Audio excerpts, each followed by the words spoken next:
Hello guys, in today's video I'm going to show you how you can withdraw dog airdrop coins from your Telegram wallet and basically just sell it. So once you are on your Telegram wallet, you want to go ahead and choose your dogs. If you already have it, you will see them here. As you can see, you can send it to your contacts without fees. You can buy and sell it on your P2P market, or you can exchange for other cryptocurrencies. So you can just go ahead and sell it in P2P market, which is right there.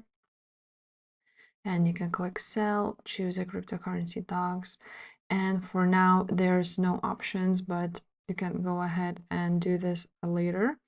Or you can go ahead and click on exchange. So once you will click on exchange, you will be able to exchange it to, for example, Toncoin. And like so, withdraw it basically from your Telegram wallet. So that's basically it, guys. If this video was helpful, make sure to subscribe and I will see you next time. Bye.